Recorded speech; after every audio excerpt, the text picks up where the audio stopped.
हंसती हैं, परस्पर संघर्ष करती हैं, खेलती हैं और स्वभाव से ही लय हो जाती हैं। एक अच्छा शिष्य होता है तो गुरु के आगे अपना बेस्ट रखता है। अच्छे शिष्य की निशानी होती है टीचर के आगे, कहते हैं ना एग्जामिनेशन में तुम अपना बेस्ट निकाल के आओगे तब तुम्हारे 10% मार्क्स आएंगे या गुड मार्क्स आएंगे, या उसी से ही वो टीचर भी पहचान पाएगा कि हाँ आपकी स्टडी अच्छी है। तो यहाँ ऐसा ही कुछ हो रहा है। जनक अपना बेस्ट रखना चाहते हैं क्योंकि उन्होंने केवल शब्द बोल नहीं रहे हैं, वो जिस अनुभव को फील कर रहे हैं उस अनुभव को बोल रहे हैं उनके गुरु के आगे। पहले तो लिखने पढ़ने वाली पढ़ाई नहीं होती थी, पहले के विद्यार्थी होते भी इतने विद्वान थे। हमारे यहाँ सदियों तक गुरु ने जो बोला है शिष्य ने बिल्कुल कंठस्थ करके उन्हीं वेद शास्त्रों को आगे बढ़ाया। आर्य परंपरा में कभी विचार करना, पहले लिखे हुए शास्त्र कहाँ होते थे, तो बाद में लिखे गए।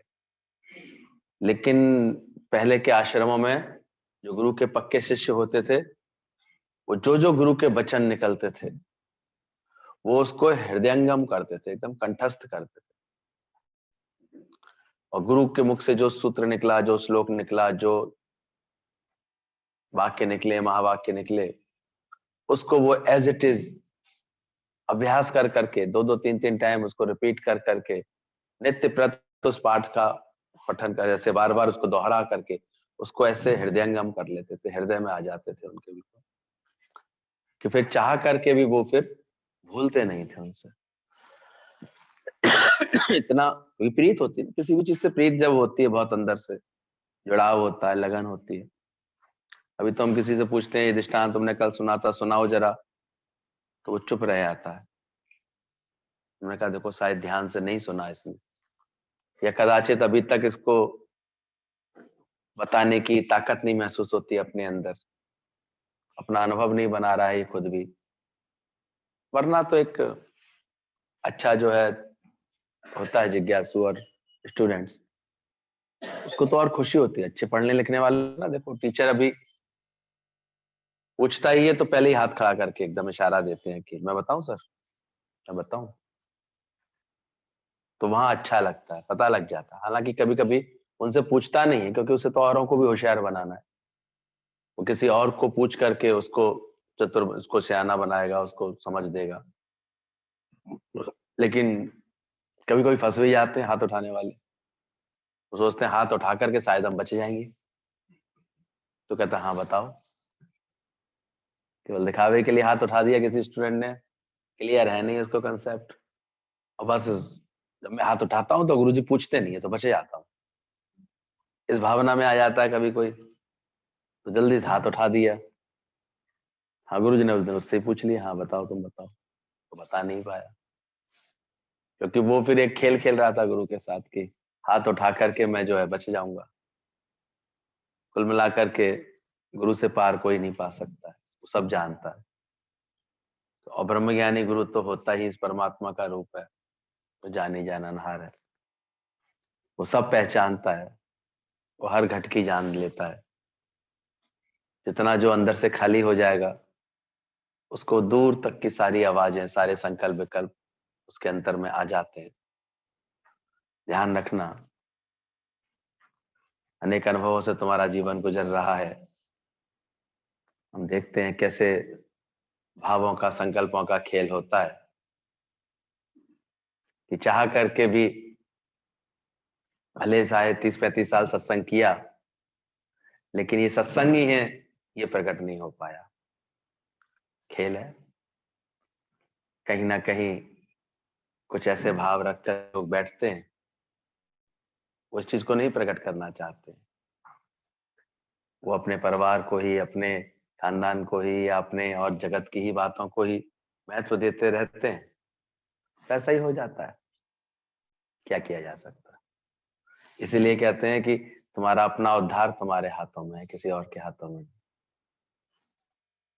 कोई कुछ नहीं कर पाएगा। इसलिए जो जितना गुरु को प्रकट करके बैठा है अपने जीवन में, आगे रख के बैठा है, वही ये ज्ञान का सुख भी ले पाता है, वरना नहीं ले पाएगा। तो ध्यान रखना, आश्चर्य है अनंत महासागर रूप मुझ में जीव रूपी तरंगें उठती हैं। कैसे अपने को साक्षी भाव प्रकट करना चाहते हैं कि मैं कितने साक्षी भाव में आ गया हूं, मैं कितना अंदर से उपराम हो गया हूं कि अब मुझे जगत का सारा प्रपंच ऐसा प्रतीत होता है कि लहर मुझ में ही उत्पन्न हुई, खेल खेला लहरों ने आपस में, संघर्ष किया, खेलती हैं, कभी संघर्ष करती हैं, कभी खेलती हैं, यानी कभी किसी तरह के विक्षोभ को प्राप्त होती हैं, कभी प्रेम को प्राप्त होती हैं, आनंद को प्राप्त होती हैं, लहरें चेष्टाएं सारी जीव रूपी, और अंत में मुझ में ही तथा स्वभाव से ही लय हो जाती है, क्योंकि लहरों का तो स्वभाव ही क्या है, लय हो जाना, बात का आना, बात का लय हो जाना। ये सब देखो, कल कोई बात आई होगी जीवन में, धीरे धीरे लय हो जाती है। आज जीवन में कोई दुख खड़ा होता है, याद कराने के लिए लोग आते रहते हैं 12-13 दिन, महीने भर बाद देखो तो धीरे धीरे वो खुद ही भूलने लगता है। पुरुष वर्ग तो हर दूसरे तीसरे दिन ही अपने काम धंधे में बिजी होने लगता है। उठावनी हुई नहीं कि पहला काम भाई ताले में चाबी डालो, दुकान खोलो जा करके, घर में खाना पीना बनाना, ये सब क्रियाएं शुरू हो जाती हैं, बच्चों की पढ़ाई लिखाई सब शुरू हो जाती है, खुद ही लहर उत्पन्न होती है, संघर्ष करती है, खेलती है, लय हो जाती है। तो जीवन में ये खेल सा चल रहा है, बस खेल को खेल डाला इसी चाल से। क्यों? क्योंकि गुरु ने झगड़ा खत्म कर दिया, जग में आना ना जाना रहा। सच्चा गुरु मिला है जीवन में तो सारा झगड़ा खत्म कर देता है। अब झगड़ा किसका था? अहम का, उस अस्तित्व से अलग होने का। अपने को अलग मान लेते हैं तो बस खामा खा के ख्याल चलेंगे, बातें चलेंगी, विचार चलेंगे, और नहीं तो शांत रहेगा बिल्कुल। ज्ञानी तो हर जगह भी रहेगा, वहां आत्मा आनंद में रहता है, खेल देखता रहता है। देखो संकल्पों के खेल है, भावों का खेल हो रहा है, ये सारी प्रकृति खेल ही खेल रही है। इसीलिए कहते हैं अगर तुम्हारे घर परिवार वाले तुम्हारे इस ज्ञान को, तुम्हारे गुरु के महत्व को महसूस करेंगे, तब तो चलो तुम्हारी कुछ, तुम्हारे जाने के बाद तुम्हारे ज्ञान को और सत्संग को याद किया जाएगा। और नहीं बेचारे रख पाएंगे, उनको नहीं ये समझ मिली होगी, नहीं उनके हृदय ने ये बात जानी होगी। तो समझ करके भी कि भाई इतने लोग बैठे हुए हैं, चलो उनकी माँ की महिमा में ऐसे कर लें, ज्ञान की महिमा में ऐसा कुछ कर लें, गुरु की महिमा में कुछ हो जाए, नहीं कर पाएंगे। भले उन्होंने अंदर से साथ किया गुरु का, पर गुरु का फोटो भी नहीं लगा पाएंगे वहां पर। कारण है इसके पीछे। आगे हम किन भावों को, अगर कोई इसी भावों में रहता है, सभी फालतू की चीजें, तो उनके लिए फालतू ही होती है, सब बेकार के काम है, तो बेकार हो जाते हैं। हमारे लिए सत्संग कितने काम की चीज है, तो देखो हर जगह गुरु प्रकट हो जाता है, चाह करके सब जगह प्रकट कर लेते हैं। तो इसमें भी कभी विक्षिप्तता में मत आना कभी, ये भी खेल बना पड़ा है सारा, कोई कुछ नहीं कर सकता इसमें, इसलिए खेल को खेल की तरह देखते रहना, खेल हो रहा है सारा, प्रपंच है सारा जगत। तो आश्चर्य है, ये राजा जनक अष्टावक्र के सामने अपनी आत्मा अनुभूति का अभिव्यक्ति दे रहे हैं। वो कह रहे हैं कि कैसे ये अज्ञानता बस, अहंकार बस, मैं अपने को उस परमात्मा से भिन्न, महासागर से भिन्न तरंग मात्र जानता था। पहले पहले मैं अपने को जीव जानता था, तो लगता था संघर्ष मुझ में है, लय मुझ में है, मेरे में कुछ हो रहा है ऐसे। अब मैं बन गया इसका साक्षी। अब साक्षी हो गया हूं तो फिर मुझ में नहीं है, ये मुझसे परे है। हालांकि सागर से ही लहर उत्पन्न हो रही है, पर मैं अब इसमें निर्लेपने आ रहा हूं। वो भली प्रकार ये अपनी, मैं इस अनुभूति को प्राप्त हो चुका हूं, अपने पिता को ये बात, अपने गुरु को ये बात समझा रहे हैं। लेकिन ध्यान रखना, ये अनुभूति सच्चे गुरु के मार्गदर्शन में और उसके आगे ही हो सकती है, कोई सोचे हम इसको सुन के चले जाएं और अपना कर लेंगे, हो ही नहीं, संभव ही नहीं। बिन गुरु ज्ञान कहां से पाऊं। जनक भी जब सामने अष्टावक्र बैठे हुए थे तो ये अनुभूति महसूस कर गए। कोई जनक कोई पहले के ज्ञानवान इसने थोड़ी थे, कोई ऐसे थोड़ी था, लेकिन ये चूंकि ऐसा गुरु सामने थे। हम लोग कभी कभी महसूस करते थे लखनऊ आकर तारीख भी भूल जाते हैं, दिन भी भूल जाते हैं, बात भी भूल जाते हैं। ये कैसे भूल जाते हैं भाई? यहाँ क्या हो गया है? या कैसे बस 24 घंटे ज्ञान का ही आनंद चल रहा है, सत्संग का ही आनंद चल रहा है, प्रेमी प्रेम महसूस हो रहा है सबको। कहीं किसी के कितने भिन्न भिन्न प्रकार के स्वभाव संस्कार के लोग रहते थे वहां पर, 200 200 300 300 लोग, 100 लोग, 150 लोग। लेकिन मजाल है किसी का किसी से भी मन चल रहा हो, कोई किसी में भी द्वेष देख रहा हो, कोई किसी में भी दोष दृष्टि देख पा रहा हो।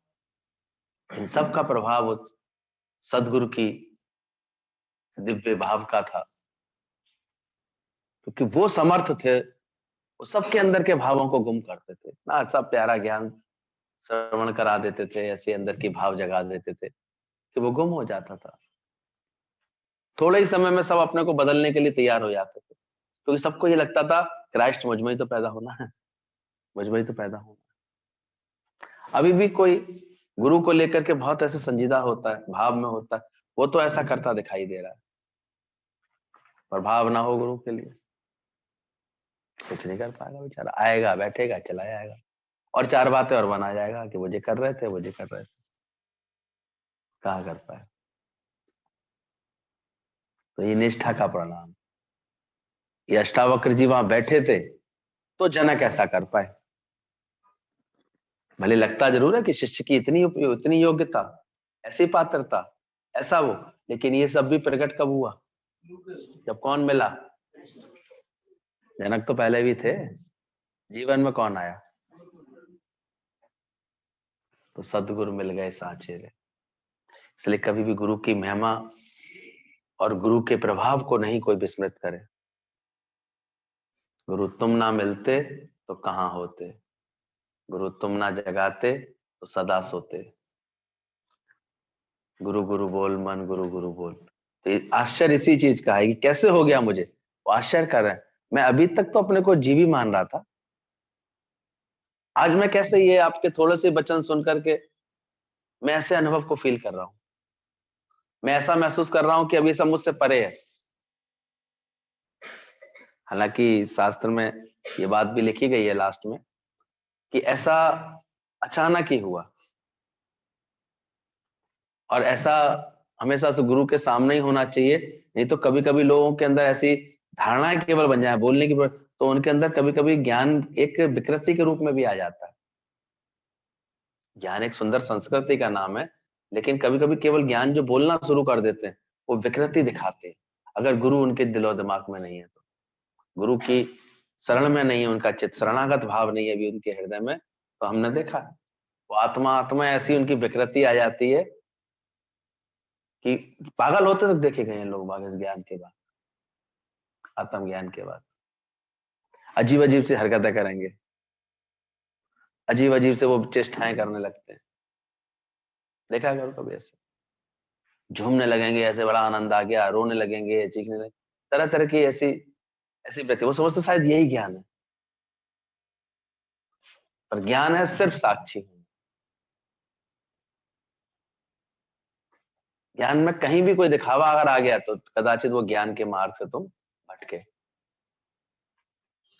ज्ञान बिल्कुल सहज बनाएगा तुमको अंदर से, अगर सच्चा ज्ञान होगा और सच्चे गुरु की शरण में रह करके होगा,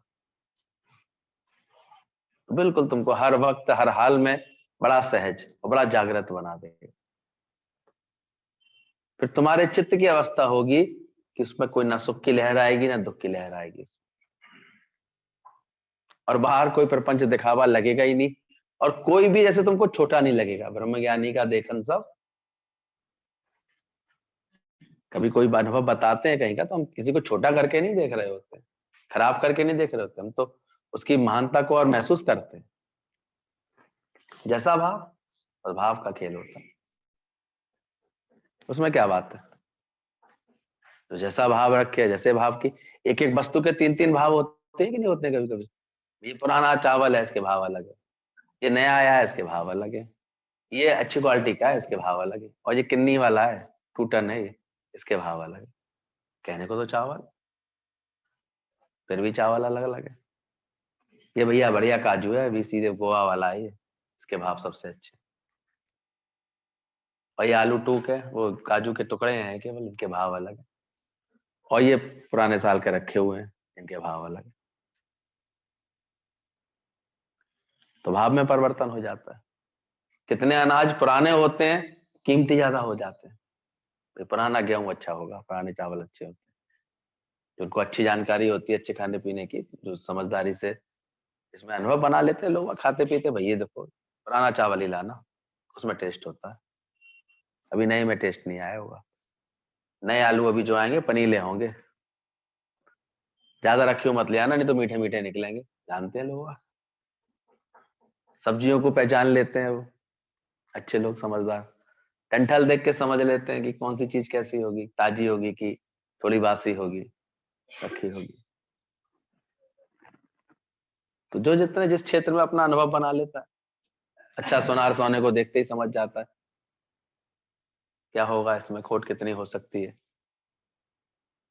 कैसे ये बनी होगी, या कैसे ये कितने में जा सकती है, तो समझ लेते हैं। कपड़े वाले कपड़े की क्वालिटी से पहचान लेते हैं। तुम कहोगे हम तो इतने खिलाए, वो देख करके गए हैं, क्योंकि वो समझ गया कपड़ा तो इतना नहीं है, बेचारा ठगा आया कहीं से। और कभी कहेगा हाँ बिल्कुल अच्छी, बहुत बढ़िया कपड़ा, बाकी क्वालिटी अच्छी है इसकी, समझ लेगा वो फौरन। नहीं तो तुम अनुभव कर लोगे 2 धुलाई के बाद, रुएं से निकलेंगे उसमें, सस्ता तो ले आए, बड़े खुश होकर ले आए, सेल से ले आए, भाई सेल में मिल गया, ये इतने में, इतने सस्ते में मिल गया, पता लगा पहना तो एकदम सारी सिलाई उसकी खुल गई। दूसरे ही रुएं, एकदम से दूसरे दिन ही रुएं दिखाई देगा उसके अंदर। अब सस्ते को पीटते रहो सर से बैठे बैठे, क्वालिटी तो क्वालिटी होती है, ऐसी थोड़ी कोई चीज बनी है, कोई कहीं अगर ब्रांडेड शोरूम में बनी होती है तो ऐसी थोड़ी बनती है। तो ऐसे ही जगत में नाना भाव, तो ऐसे ही संगत में भी नाना भाव है। कोई कोई ऐसा उम्दा होता है, कोई कोई ऐसी सच्चाई से चलता है, सच्चाई से लगन रखता है, सच्चाई से गुरु को प्रकट करता है, हमेशा हमेशा गुरु को आगे रख के चलता है, उसके खेल अलग हो जाते हैं। और एक हम देखते हैं कहता रहता है अरे क्या भागना है, इतना सत्संग में क्या भागना है, इतना, तो भाई उसको ना भागना, उसमें क्या बात है। एक भागता है पाता है, जो ओटे सो अर्जुन, एक ये विचार करके ही रह जाता है। ठीक है भाई, हमने तो अपने सुख के लिए सत्संग ले लिया, तो वो उसने कोई सुख मान के बैठे जाता है, चलो शांति आ गई है, सवर आ गया। और एक डूब करके हीरे पन्ने निकालता है ऐसे सागर से, वो अपना जीवन बहुत चमकाता है। हम बूढ़ी डूबन डरी, रही किनारे बैठ, सत्संग तो आए लेकिन यहाँ पूरी आसक्तियां मिटाने में डरते हैं, पूरी ममता मिटाने में डरते हैं, पूरे जीव भाव को मिटाने में डरते रहते हैं, तो फिर वहीं के वहीं बैठे रह जाते हैं, किनारे बैठे रह जाते हैं। पता नहीं तुम कौन सी क्वालिटी की हो। डूबना चाहोगी, जो डूबेगा इसमें सो पाएगा, है ना। मोती वो कौन पाता है, जो गहरे पानी बैठ, गहरे पानी में उतरेगा, जो थोड़ी हिम्मत आगे रख के दिखाएगा, जो गुरु के इशारे को समझेगा। आज क्या था, एक तो पांडवों ने शरणागति ली कृष्ण की,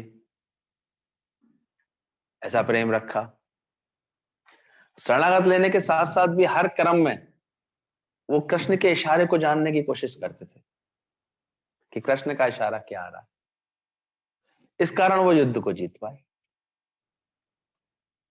केवल शरणागति करके वो बैठ थोड़ी गए, लेकिन अब उन्होंने कितनी युक्ति से, अर्जुन ने तो सबसे ज्यादा अच्छी युक्ति दिखाई कि आप मेरे सारथी बन जाइए, बस अब सारथी में आप मेरे आगे रहेंगे, मैं हर समय आपका इशारा समझता रहूंगा।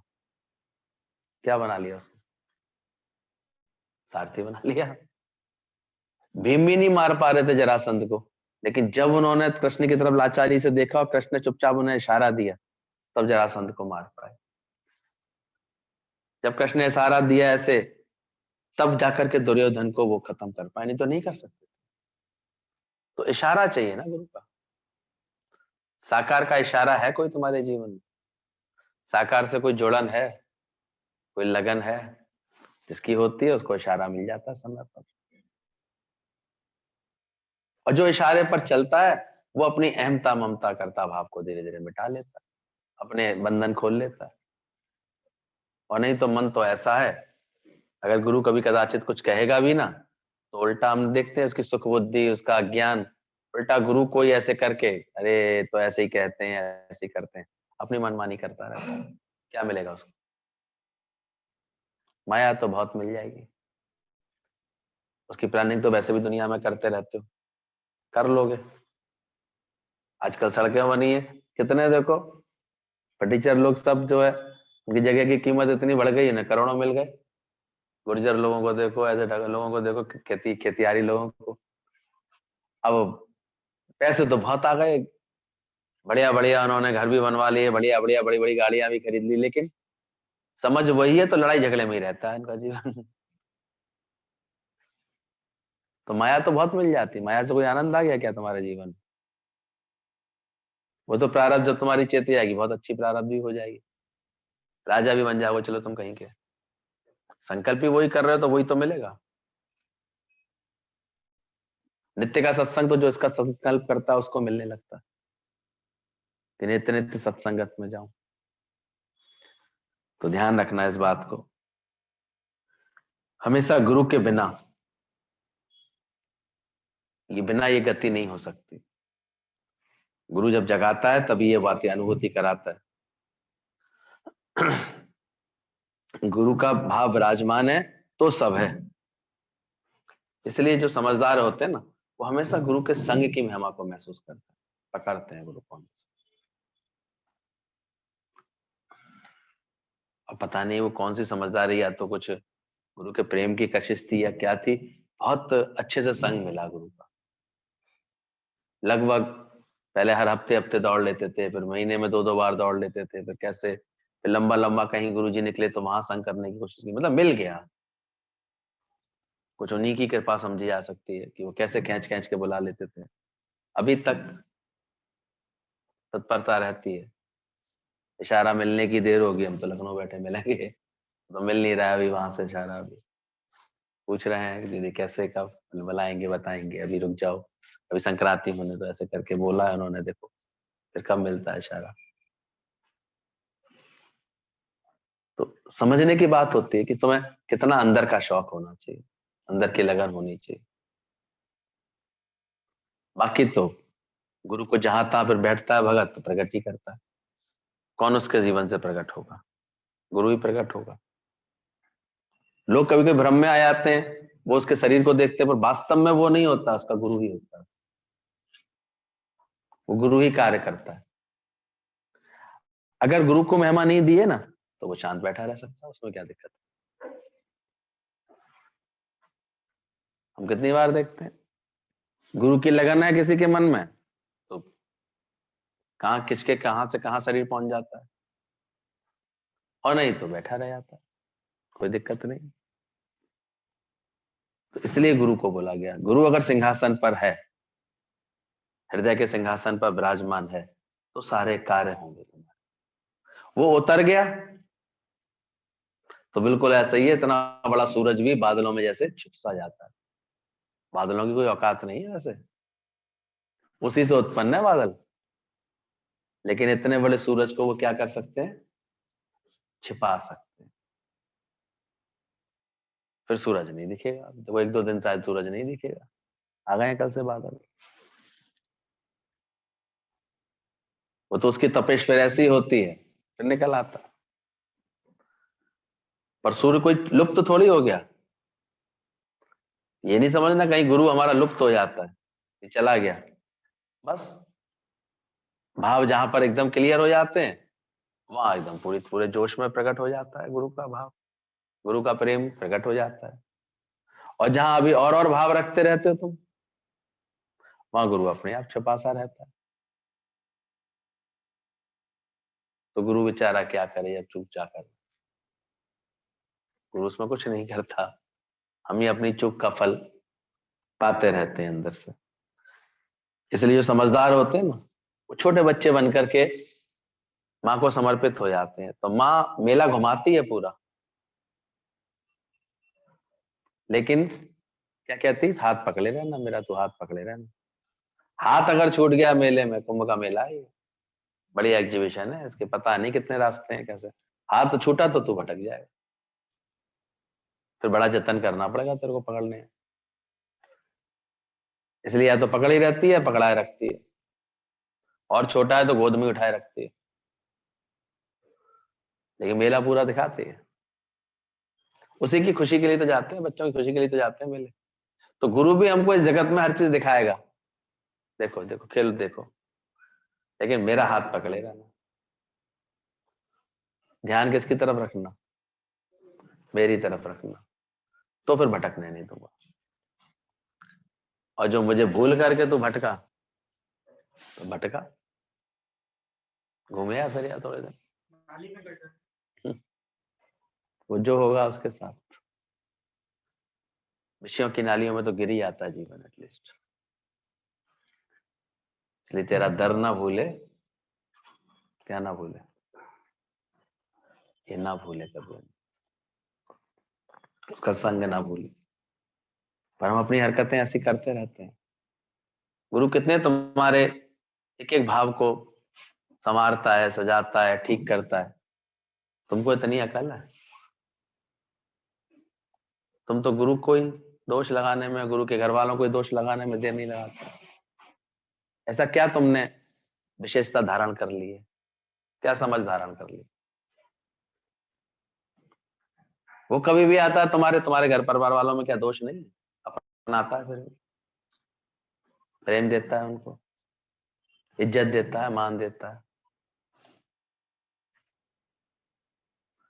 पर हम देखते हैं फिर ये जीव भाव कब कब में क्या क्या भेड़ा करके करता रहता है, पता नहीं चलता, ये ऐसे ही करता रहता है। इसलिए ध्यान रखना, जनक यही बात समझाना चाह रहे हैं। राजा जनक के पास सुखदेव मुनि आए थे ज्ञान की पूर्णता के लिए। जनक कैसी हस्ती बन गए थे, तो विचार करो। अपने गुरु की कृपा पा करके जनक कहाँ रहते थे, राजाई में रहते थे, राजकाज ही करते थे, कभी ऐसे भाग करके जंगल नहीं गए जनक। इसलिए ध्यान रखना, कुछ छोड़ना कुछ भागना ज्ञान नहीं है, अंदर की समझ में आना ज्ञान है। और ऐसे जनक के पास ज्ञान की पूर्णता पाने, सुखदेव मुनि स्वयं में भी कम नहीं थे, परम वैरागी थे, जन्म से वैरागी थे। सब जानते हैं, जन्म ही नहीं लेना चाह रहे थे वो, 12 वर्ष तक पेट से नहीं निकले कि मुझे जगत में नहीं आना, जगत में नहीं आना। फिर बहुत, और शिव के अंश बोले जाते हैं, यानी परम वैरागी तो में तो शिव का अंश होता ही है। और उसके बाद भी जब जन्म लिया उन्होंने, अपने बहुत पिता ने आग्रह किया कि चल मैं तुम्हें फंसने नहीं दूंगा जगत में। बोले तुम मुझे सब जगत में फंसा दोगे, मैं जन्म लूंगा ना, फिर मुझे पता है सब माँ ममता करेगी, बाप ममता करेगा, फिर दुनियादारी लोकारी, तो इसमें सब मुझे फंसा दोगे, शादी करो ब्याह करो इन्हीं में लगा दोगे। पहले वचन भरवा लिया। इसलिए कहते हैं सुखदेव मुनि ऐसे थे, वो जन्म जन्म लेते ही, एक तो बड़े पैदा हुए थे इतने बड़े, अब ये सब कहानियां हैं, पर इनके पीछे आशय है।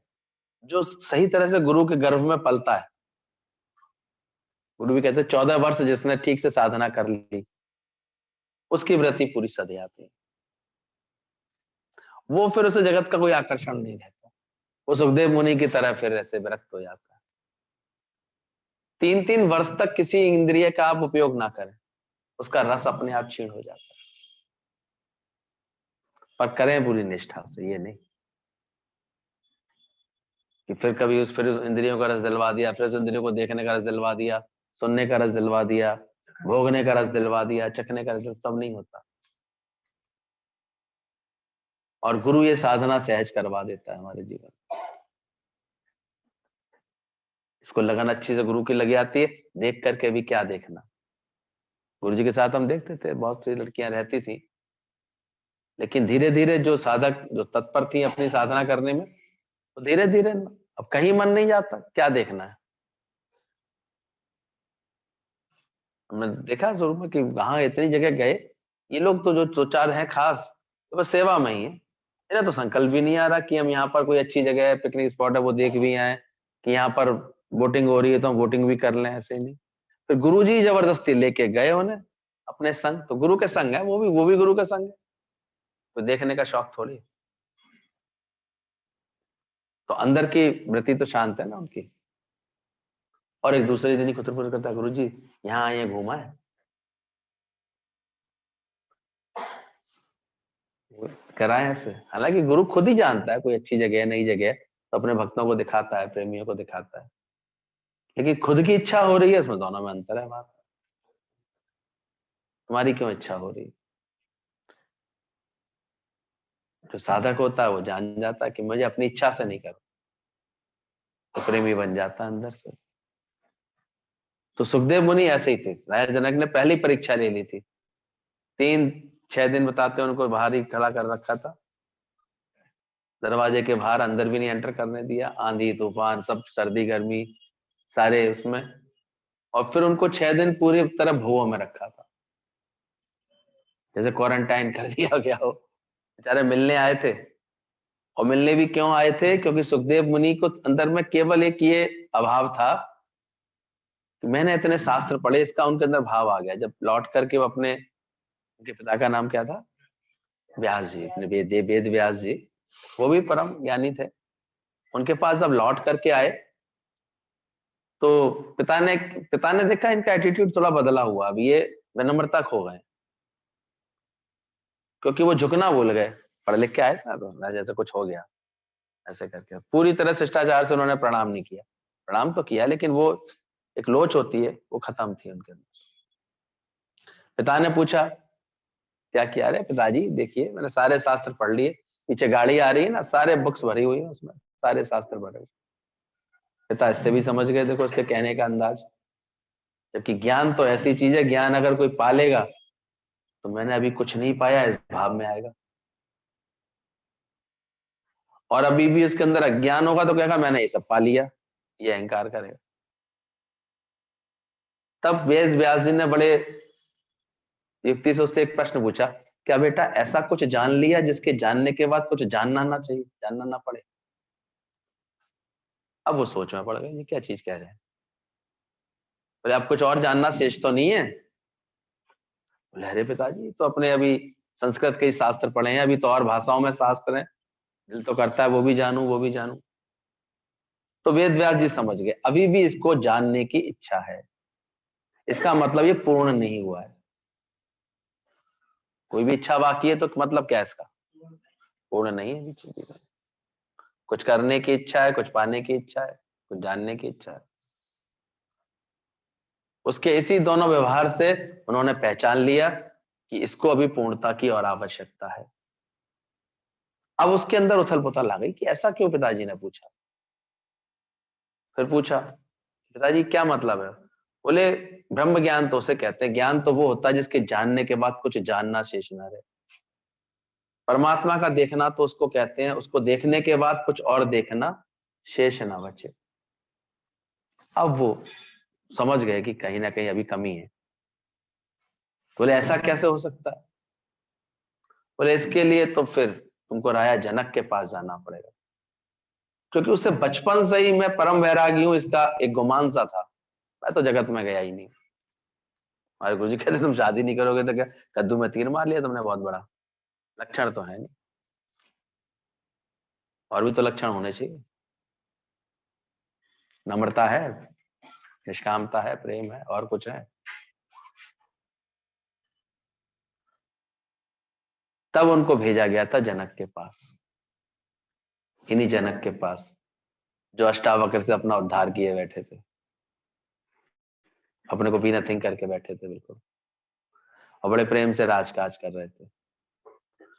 अब उनके पास जाकर के पहले तो वो थोड़े से भ्रमित हुए, ये क्या, कहाँ भेज दिया है मुझे?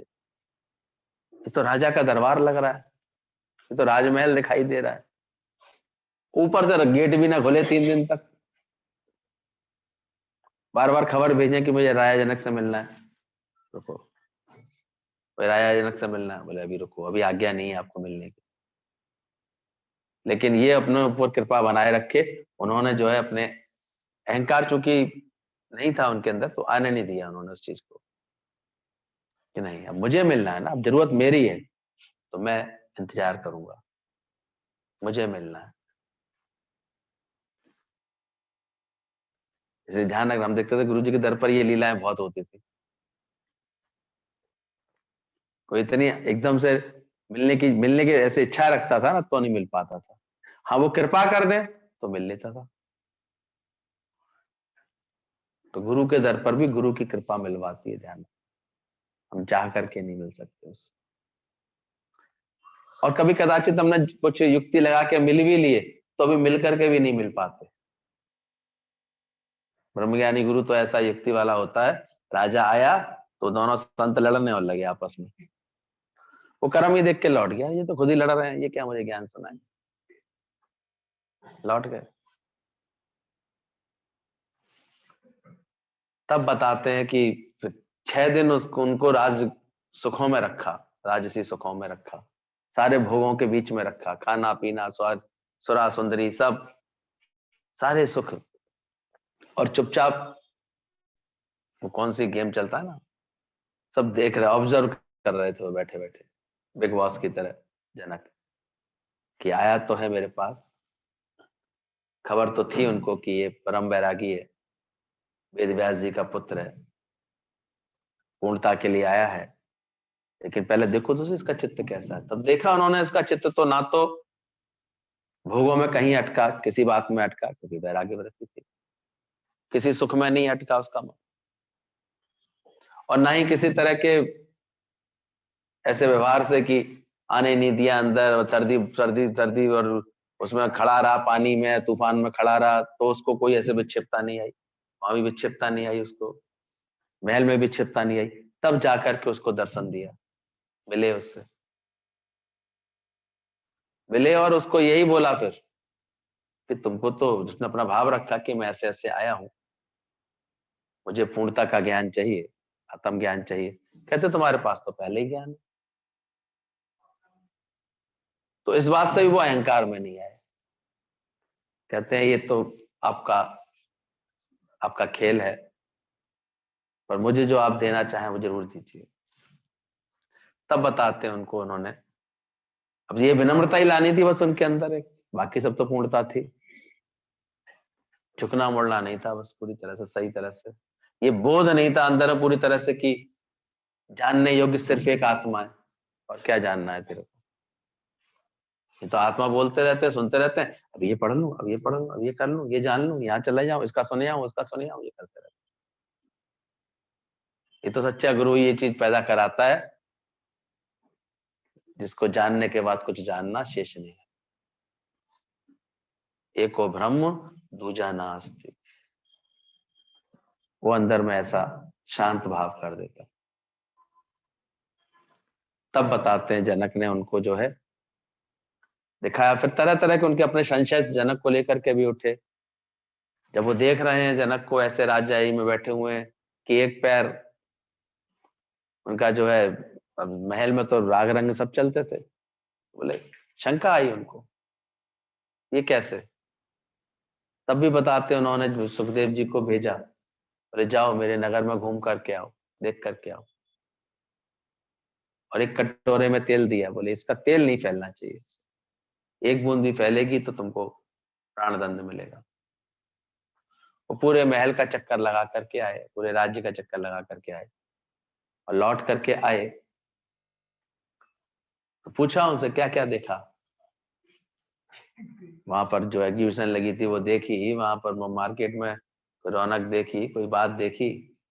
कहते देखना कहाँ से था, तेल से भरा हुआ कटोरा हाथ में था, आपकी आज्ञा थी सर के ऊपर, देखता क्या मैं। बोले समझ में आया, मैं राज्य में कैसे रहता हूँ, जैसे तुमको हर क्षण मौत याद रही, मैं भी हर क्षण किसको याद करके रहता हूँ।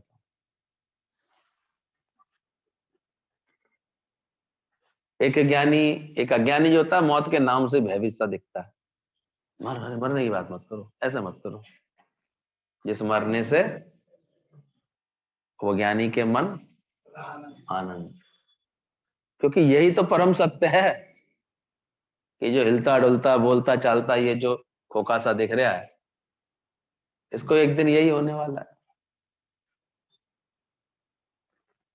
रोज तो इशारे मिल रहे हैं, रोज मुंह उठा के उठावनी में चले जाते हैं सब लोग, फिर भी सीख के नहीं कुछ आते। कल हम एक उठावनी में गए, हमने कहा देखो अब तो हमारे साथ के ही चलने लगे, अब तो हमारे लिए लाइन क्लियर कर रहे हैं वो आगे की। कभी खेलते थे हमारे संग, बैठते थे, उठते थे, बातें करते थे, नाचते थे हम लोग मिल करके, खुश रहते थे। दिखा गए, बोले देखो कितना छड़वंगुर है, खींच लो तुम्हें जितनी खींचनी है गाड़ी, बाकी शरीर तो एक ही गति को प्राप्त होने वाला है। तो कैसे मौत की यादगिरी फिर हमको हमेशा कैसे बना के रखेगी? मेहमान बना के रखेगी कि है क्या। बाकी तो ये जीव की तरंगे हैं, ये उठती रहती हैं। तुम साक्षी भाव में बने रहो अपने गुरु की कृपा से, देखते रहो, खेल हो रहा है, खेल चल रहा है, यही गुरु महिमा है। अब उन्होंने बोला अब मैं आत्मा रूप में स्थित हूं, ये गुरु तुम्हारा आपकी महिमा है। अब इस आत्मा रूपी महासागर में जीवन रूपी तरंगे उठती हैं, संघर्ष करती हैं, शांत हो जाती हैं। तो ये उठती हैं, संघर्ष करती हैं, शांत हो जाती हैं, ये समझ आ जाती है ज्ञानी को। इसलिए बताया कि कैसे एक बार कृष्ण और राधा, वो जो है, राधा पूछना चाह रही थी कुछ, बोले आपको कौन से भगत प्यारे हैं, सन्यासी भगत प्यारे हैं कि गृहस्थी भगत प्यारे हैं? भगवान ने कहा चलो राधा तुमको खुद अनुभव करा देता हूं, चलो मेरे साथ।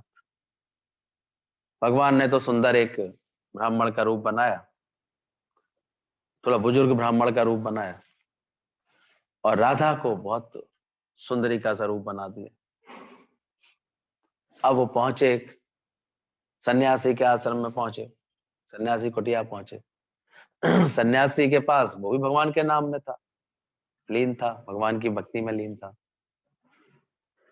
भगवान पहुंचे तो भगवान ने अपना परिचय दिया कि ऐसे ऐसे हम राह से गुजर रहे थे, रात का समय हो रहा है, हम लोग मार्ग थोड़ा भटक भी गए हैं, क्या हमको यहाँ पर विश्राम मिल जाएगा? कहता हाँ आ जाइए, आप ब्राह्मण हैं तो आ जाइए। आ गया, लेकिन साथ साथ ये कौन है? भाई मेरे संग मेरी पत्नी है। था तो सन्यासी, लेकिन तुरंत उसे अंदर में भाव आ गया, चेता बुड्ढा, इसकी इतनी सुंदर बीवी। सन्यासी ही था लेकिन अंदर से तो भाव ऐसे थे उसके, लगा ही था बस केवल भगवान में। जबरदस्ती बहुत से भगवान में लगा लेते हैं, तिलक छापे लगा के बैठ जाते हैं, अंदर के कैसे कैसे आचरण होते हैं। आजकल तो खोल खोल के टीवी कितनी दुर्दशा कर रहे हैं सबकी, सोचो। लोगों का सत्संग से, ज्ञानियों, इन सब से, धर्म के ठेकेदारों से कैसे मन हटता जा रहा है। आजकल तो पूरी एक कमाई का एक वो बना रखा है लोगों ने, सत्संग भजन है क्या, सब एक प्रपंच बना रखा है। कल भी कोई स्टोरी सुना रहा था, बड़े बड़े प्रोजेक्ट चलते हैं इनके संतों के नाम पर ऐसे, और सब घपलेबाजी चलती रहती है, सब चलता रहता है। बहुत शुक्राना निकला, कम से कम हमारे गुरु ने आंखें खोली, हम सबको अपने वक्त भाग्य प्रारब्ध में ही संतुष्ट रखा, मेहनत करके अपना कारोबार करते हैं, शांति से अपने आनंद के लिए सत्संग करते हैं, और इसमें भी हमको कोई बाहरी कोई आडंबर करने की आवश्यकता नहीं कि क्या करें, क्योंकि है ऐसा। यहाँ लांछन लगाने वाले, करने वाले देर थोड़ी लगा रहे हैं, हाथ लगाए बैठे हैं। कोई चूक होती दिखे तो सही, कोई ऐसा करके, जैसे कोई ऐसे बात दिखे तो सही, ऐसे बिना बात के तो बातें बनाते हैं बैठे बैठे। ऐसे ये तो गुरु ने ऐसा काला टीका लगा दिया है जो कोई नजर लगती नहीं है इसकी। ये तो है दुनिया में, जाकर के देखो क्या मिल लिया है। जो खुद ही जो है संत साधु है, वही गुमराह कर रहे हैं, कहीं कोई सेफ नहीं रहता, ऐसे भ्रमित हो जाते हैं। जो बहुत ज्यादा हम देखते हैं ऐसे, हमने तो मन लग गया, वहां हम साधु का आश्रम चले गए, फिर देखो कैसे वो भ्रमित हो जाती है, ना वो घर की रहती है ना घाट की रहती है। हमारे यहाँ चुपचाप तुम्हें जाना तो है घर पे आचरण नहीं सही करोगे तो घर वालों को भी हम अंदर से प्रेरणा भेज देते हैं, जरा इनकी ठुकाई पटाई ठीक करना, अगर ये कहीं भी किसी तरह की भी चंचलता मस्ती रखें तो।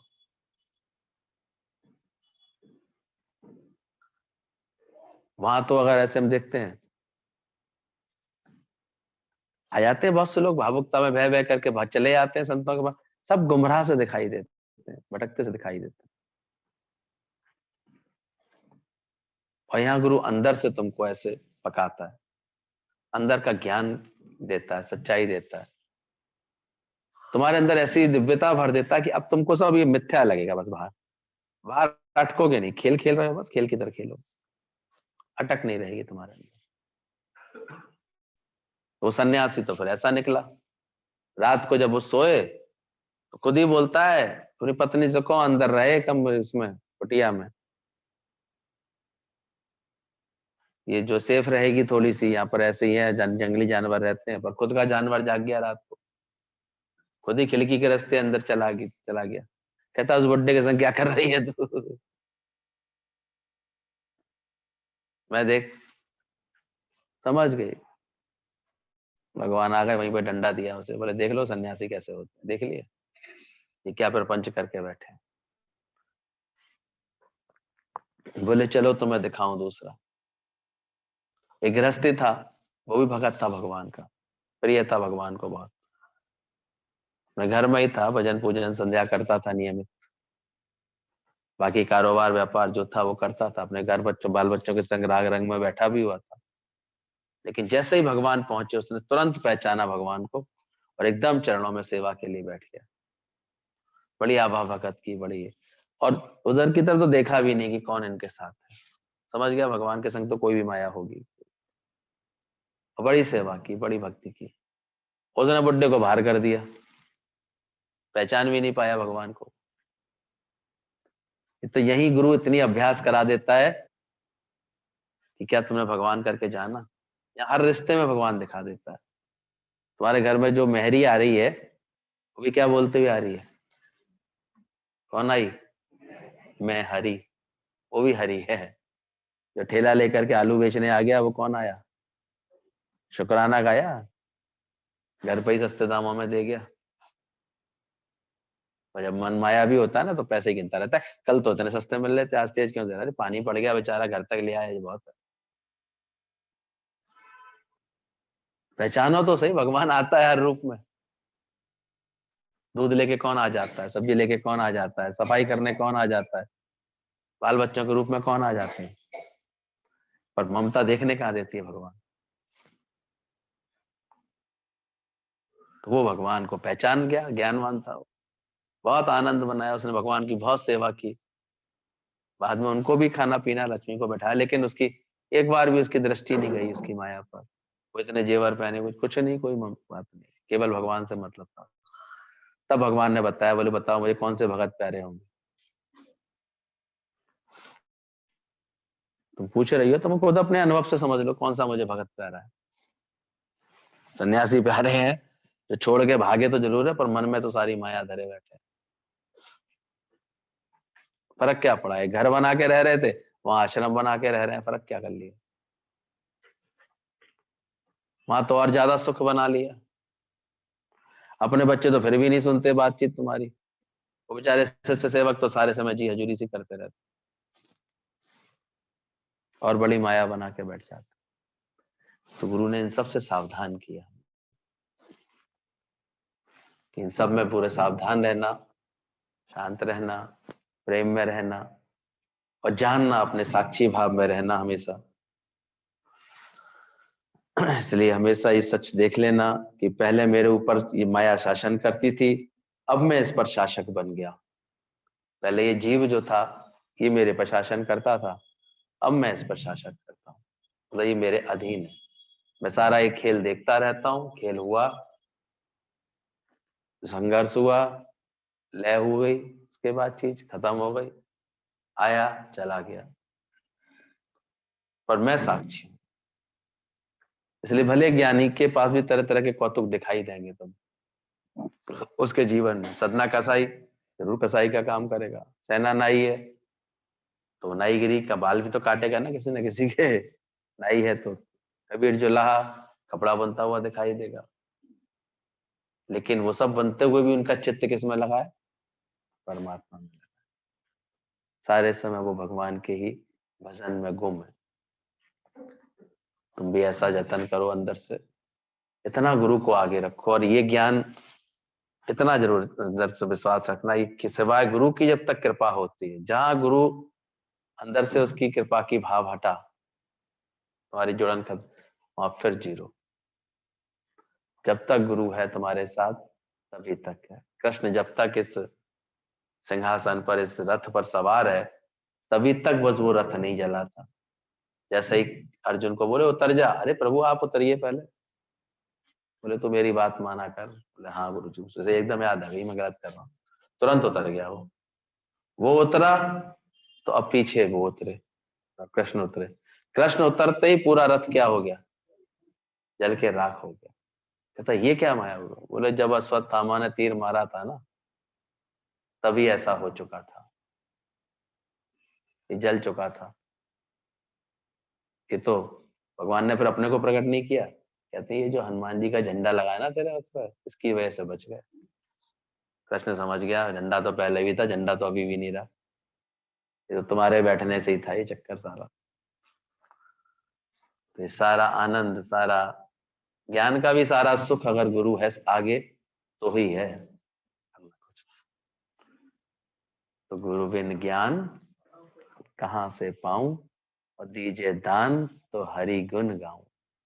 वो कृपा कर देता है तो मुख से, तुम्हारे जीवन से परमात्मा के गुणगान निकलने लगते हैं, उसके गीत निकलने लगते हैं, आनंद निकलने लगता है। कोई शक?